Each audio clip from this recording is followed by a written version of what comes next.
Hello, this is Julia Fisher welcoming you to this week's edition of The Olive Tree, the programme that introduces you to believers in Jesus living in Israel and the West Bank, Jews, Arabs and Palestinians, in order to hear their stories. I travel frequently to Israel to record these programmes so that you can hear the voices of these people, not just hear about them. They are relatively few in number, but their numbers are growing, so something is going on. Today finds us in Haifa, a unique city in northern Israel where Jews and Arabs live side by side and coexist together. It's built on the side of Mount Carmel, which rises steeply.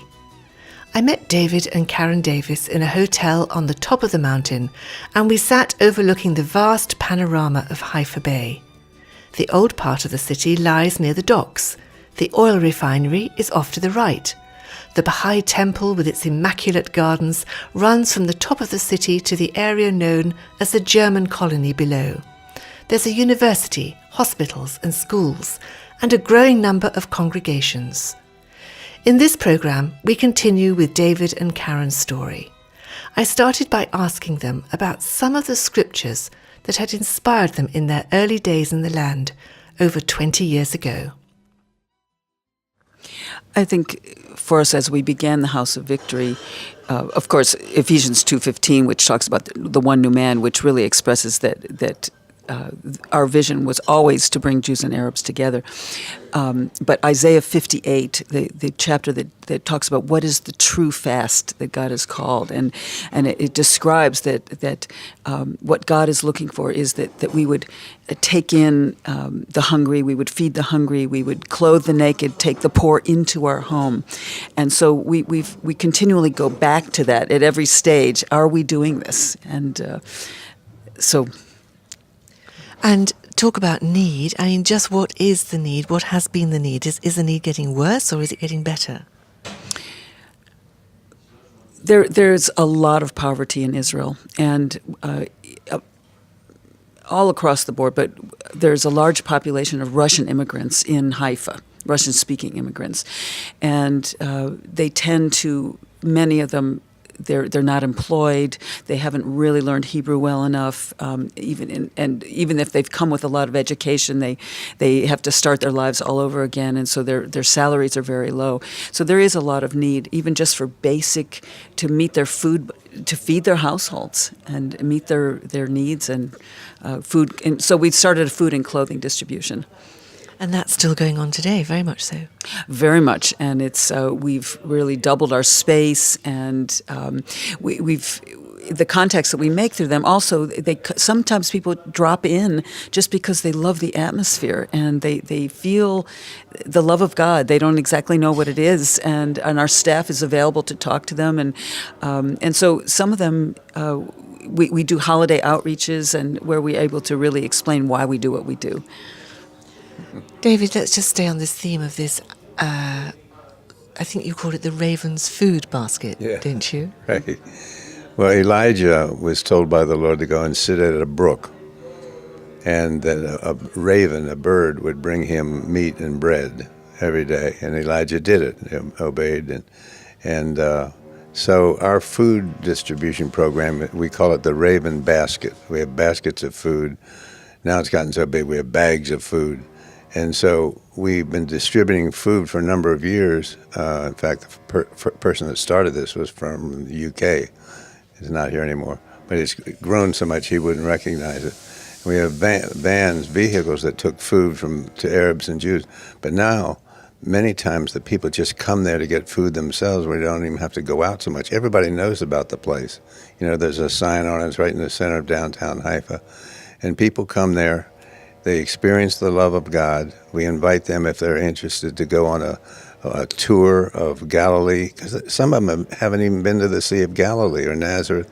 So we take them a busload full and have sandwiches for them or whatever. And we preach the gospel to them, and they come to the Lord, and they get to know the history of they don't know the history of the Bible, much less their own. They don't know what Russia's connection to Israel has been, and when they're shocked when they find out, So you've always concentrated on those most in need, whether it's the drug addict, whether it's the poor, whether it's the immigrant who doesn't know where to begin rebuilding a life here in Israel. Those are the people that you have concentrated and built congregations out of. Yeah. Well, Jesus went to the needy. You know, he said physicians don't need a doctor, but people that know they need help. And so that's who comes to us. You know, once they hear about things, everyone's looking for love and community.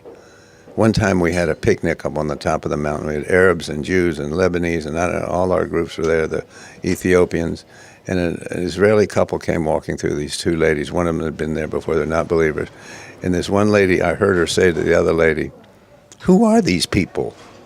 And the other lady said, "These are the peace people. This is real peace here. These are Arabs and Jews."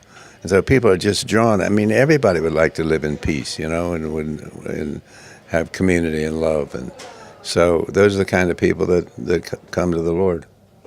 So you have a congregation where Jews and Arabs meet together. You're also reaching out just to Jewish people. You've provided them with a congregation, a Hebrew-speaking congregation. You're coping and helping with Russian-speaking immigrants. Yeah, well, we have this conference center that was given to us here in the center of Haifa called Beit Yedidia, which is means the house of the Lord's friend. We planted helped plant an Arab congregation here that outgrew it. They have a place downtown. Then we planted a Jewish, Hebrew-only congregation. Some Arabs don't want to go to a meeting where people are speaking Hebrew, you know, and so it's understandable. Their own people group, it's easier to reach them. And so we have a Hebrew language congregation. It's about 5 years old now. It's outgrowing the premises, and a whole flock of young Israelis that were born in Israel, grown up in Israel, have come to the Lord. And it's something we've been praying about for years. So there's a sense that God is getting ready to really burst out in ways. I mean, he's burst out a lot already, but there's so much more. And we have scriptures that we stand on and declare. We'll stand right here where we are on this promenade, and we have prayer meetings and praise meetings. We proclaim the scriptures for the glory of God will be seen in Lebanon and Carmel. It's Isaiah 35. We have literal scriptures of what he's going to do here, and so we stand on those, and it's tremendous to see young Israelis finally coming to the Lord.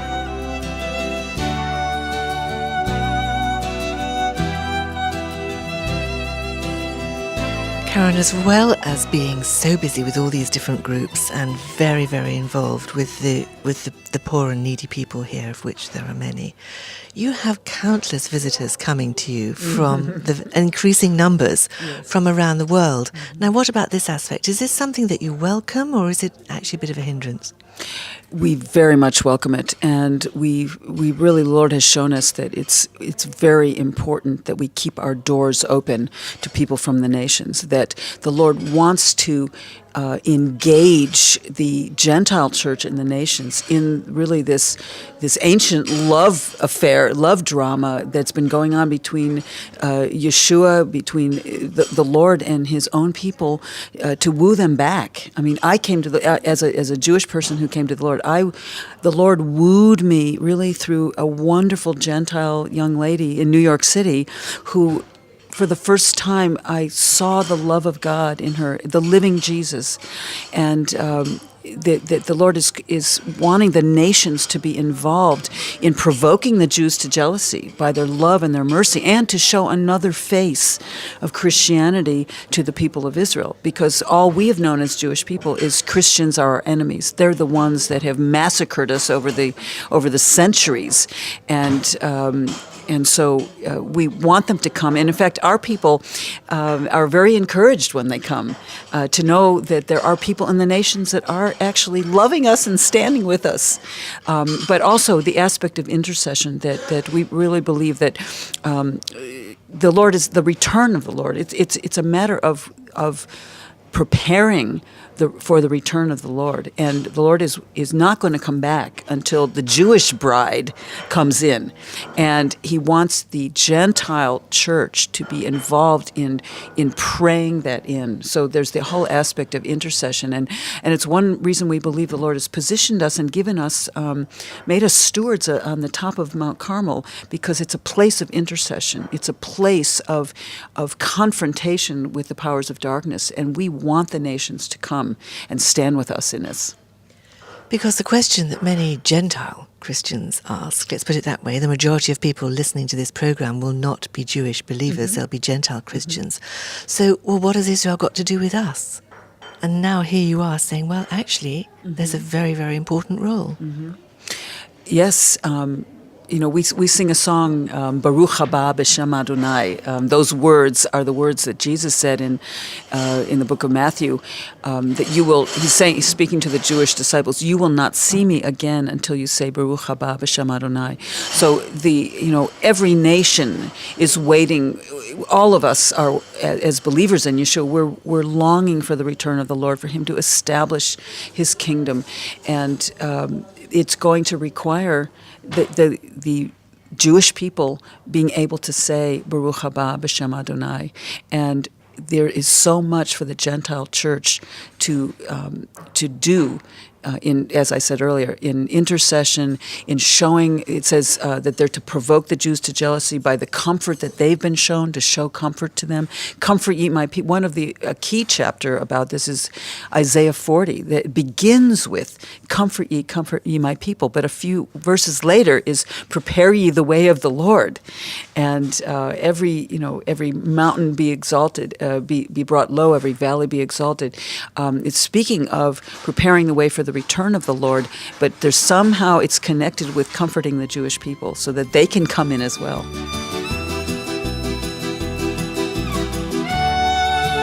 David and Karen Davis sharing their story, and we'll hear more from them on next week's program.